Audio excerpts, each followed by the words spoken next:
La première épître générale de Jean. 1 Jean, chapitre 1. Ce qui était depuis le commencement, ce que nous avons entendu, ce que nous avons vu de nos yeux, ce que nous avons contemplé, et que nos mains ont manié, de la parole de vie, car la vie a été manifestée, et nous l'avons vue, et nous rendons témoignage, et nous vous déclarons cette vie éternelle, laquelle était avec le Père, et qui nous a été manifestée, ce que nous avons vu et entendu, nous vous le déclarons, afin que vous aussi puissiez être en union avec nous, et notre union est véritablement avec le Père, et avec son Fils Jésus-Christ. Et nous vous écrivons ces choses, afin que votre joie puisse être pleine. C'est donc le message que nous avons entendu de lui, et que nous vous déclarons, que Dieu est lumière, et en lui il n'y a aucune obscurité du tout.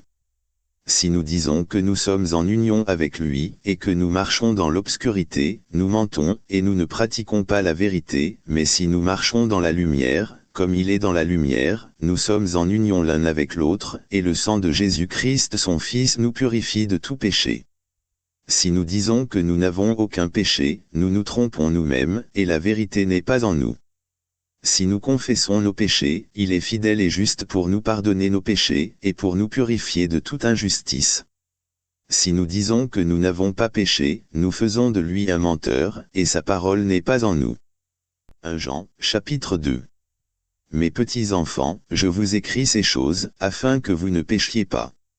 Et si quelqu'un pêche, nous avons un avocat auprès du Père, Jésus-Christ le droit, et il est la propitiation pour nos péchés, et non seulement pour les nôtres, mais aussi pour les péchés du monde entier. Et par ceci nous savons que nous le connaissons, si nous gardons ses commandements. Celui qui dit « Je le connais » et qui ne garde pas ses commandements, est un menteur, et la vérité n'est pas en lui. Mais quiconque garde sa parole, en lui véritablement l'amour de Dieu est perfectionné, par ceci nous savons que nous sommes en lui. Celui qui dit qu'il demeure en lui doit lui-même aussi marcher, comme il a marché. Frères, je ne vous écris pas un nouveau commandement, mais un ancien commandement, lequel vous avez eu depuis le commencement. L'ancien commandement est la parole que vous avez entendue depuis le commencement. Encore une fois, je vous écris un commandement nouveau, laquelle chose est vraie en lui et en vous, parce que l'obscurité est passée, et la vraie lumière brille maintenant. Celui qui dit qu'il est dans la lumière, et qui est son frère, est dans l'obscurité même jusqu'à maintenant. Celui qui aime son frère demeure dans la lumière, et il n'y a aucune occasion de trébucher en lui. Mais celui qui est son frère est dans l'obscurité, et marche dans l'obscurité, et ne sait pas où il va, parce que l'obscurité a aveuglé ses yeux.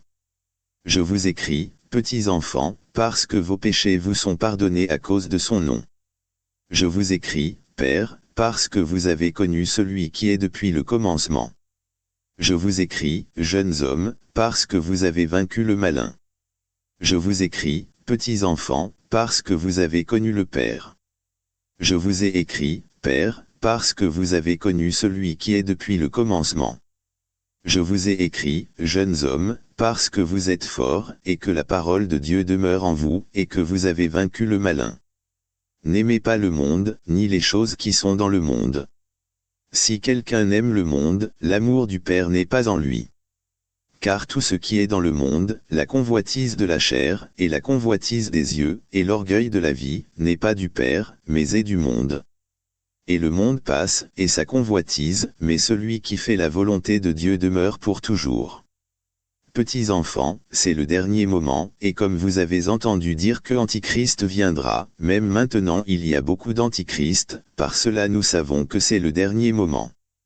Ils sont sortis du milieu de nous, mais ils n'étaient pas des nôtres, car s'ils avaient été des nôtres, ils auraient sans aucun doute continué avec nous, mais ils sont sortis, afin qu'il puisse être manifesté qu'ils ne sont pas tous des nôtres. Mais vous avez une onction de la part du seul Saint, et vous connaissez toutes choses. Je ne vous ai pas écrit parce que vous ne connaissez pas la vérité, mais parce que vous la connaissez, et qu'aucun mensonge n'est de la vérité.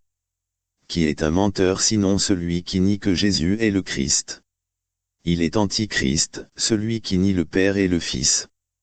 Quiconque nie le Fils, celui-là même n'a pas le Père, mais celui qui reconnaît le Fils a le Père aussi.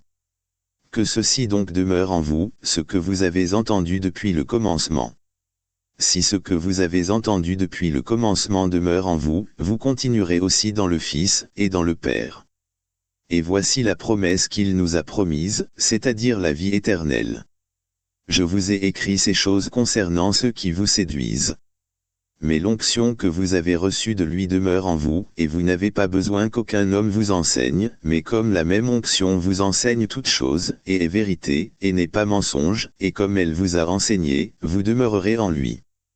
Et maintenant, petits enfants, demeurez en lui, afin que, lorsqu'il apparaîtra, nous puissions avoir confiance, et ne pas être honteux devant lui à sa venue.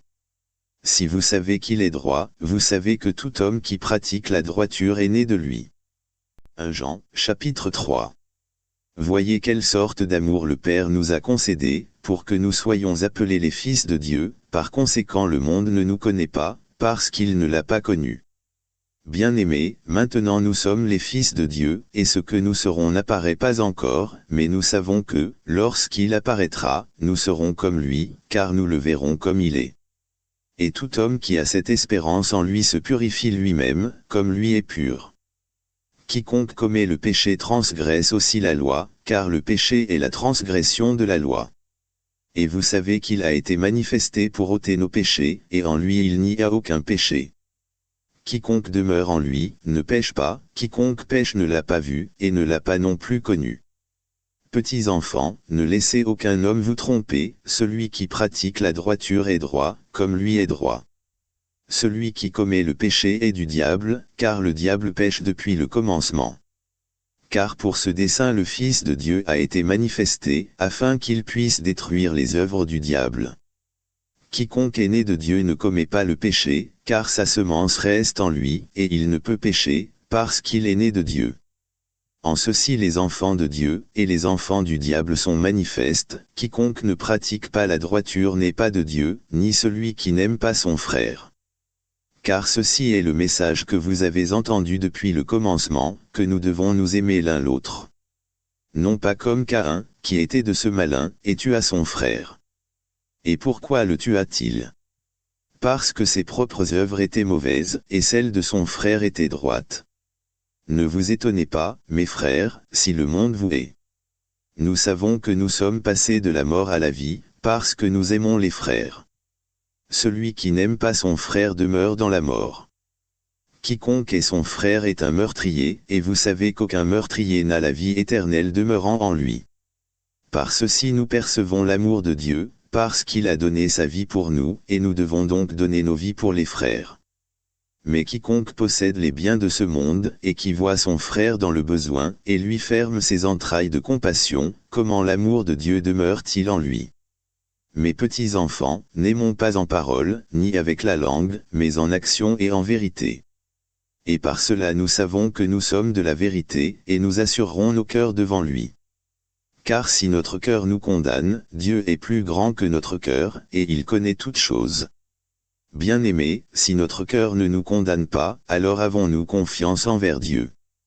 Et quoi que nous demandions, nous le recevons de lui, parce que nous gardons ses commandements, et faisons les choses qui sont agréables à sa vue.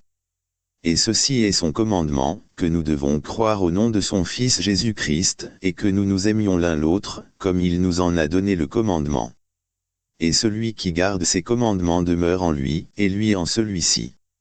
Et par cela nous savons qu'il demeure en nous, par l'Esprit qu'il nous a donné. 1 Jean, chapitre 4.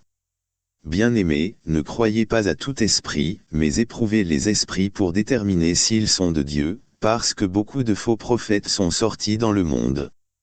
Par ceci vous connaissez l'Esprit de Dieu, tout esprit qui confesse que Jésus-Christ est venu dans la chair est de Dieu, et tout esprit qui ne confesse pas que Jésus-Christ est venu dans la chair n'est pas de Dieu, et c'est cet esprit d'Antichrist, dont vous avez entendu dire qu'il devrait venir, et même maintenant il est déjà dans le monde.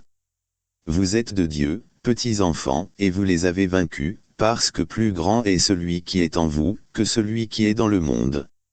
Ils sont du monde, par conséquent ils parlent du monde, et le monde les écoute. Nous sommes de Dieu, celui qui connaît Dieu nous entend, celui qui n'est pas de Dieu, ne nous entend pas. Par ceci nous connaissons l'esprit de vérité et l'esprit d'erreur.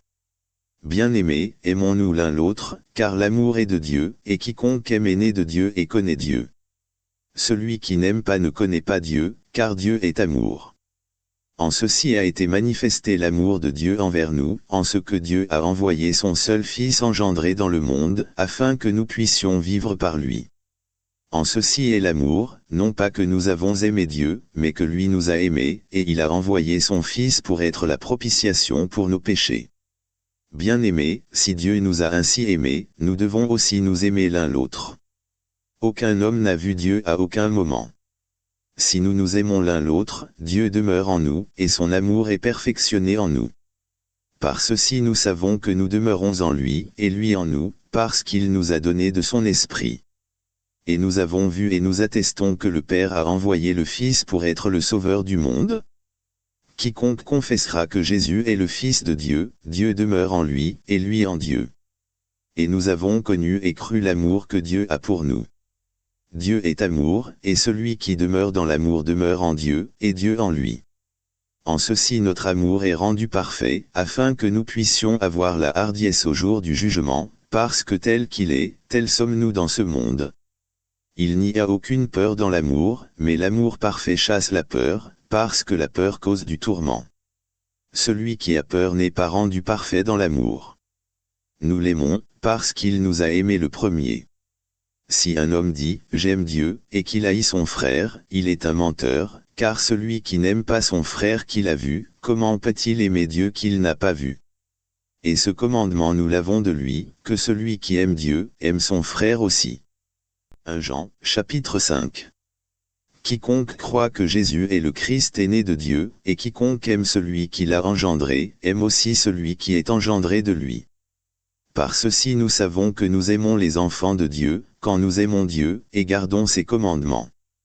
Car ceci est l'amour de Dieu, que nous gardions ses commandements, et ses commandements ne sont pas pénibles. Car tout ce qui est né de Dieu vint le monde, et ceci est la victoire qui vint le monde, à savoir notre foi. Qui est celui qui vint le monde, sinon celui qui croit que Jésus est le Fils de Dieu? C'est celui qui est venu par l'eau et par le sang, à savoir Jésus-Christ, non par l'eau seulement, mais par l'eau et le sang. Et c'est l'Esprit qui rend témoignage, parce que l'Esprit est vérité. Car il y en a trois qui attestent dans le ciel, le Père, la Parole, et l'Esprit Saint, et ces trois-là sont un. Et il y en a trois qui rendent témoignage sur la terre, l'Esprit, et l'eau et le sang, et ces trois s'accordent en un seul. Si nous recevons le témoignage des hommes, le témoignage de Dieu est plus grand, car c'est là le témoignage de Dieu lequel il a attesté de son Fils. Celui qui croit au Fils de Dieu, a le témoignage au-dedans de lui-même, celui qui ne croit pas Dieu a fait de lui un menteur, parce qu'il n'a pas cru l'attestation que Dieu a donnée de son Fils. Et ceci est l'attestation, que Dieu nous a donné la vie éternelle, et cette vie est dans son Fils. Celui qui a le Fils a la vie, et celui qui n'a pas le Fils de Dieu n'a pas la vie. Ces choses je les ai écrites à vous qui croyez au nom du Fils de Dieu, afin que vous puissiez savoir que vous avez la vie éternelle, et afin que vous puissiez croire au nom du Fils de Dieu. Et ceci est l'assurance que nous avons en lui, que, si nous demandons quoi que ce soit selon sa volonté, il nous entend, et si nous savons qu'il nous entend, quoi que nous demandions, nous savons que nous obtenons les requêtes que nous désirons de lui. Si quelqu'un voit son frère pécher d'un péché qui n'est pas à la mort, il demandera, et il lui donnera la vie pour ceux qui ne péchent pas à la mort. Il y a un péché qui mène à la mort, je ne dis pas qu'il prie pour cela. Toute injustice est péché, et il y a un péché qui ne mène pas à la mort. Nous savons que quiconque est né de Dieu ne pêche pas, mais celui qui est engendré de Dieu se garde lui-même, et que le malin ne le touche pas. Et nous savons que nous sommes de Dieu, et que le monde entier gît dans l'immoralité. Et nous savons que le Fils de Dieu est venu, et il nous a donné une compréhension, afin que nous puissions connaître celui qui est vrai, et nous sommes en lui qui est vrai, à savoir en son Fils Jésus-Christ. C'est lui le vrai Dieu, et la vie éternelle. Petits enfants, gardez-vous des idoles. Amen.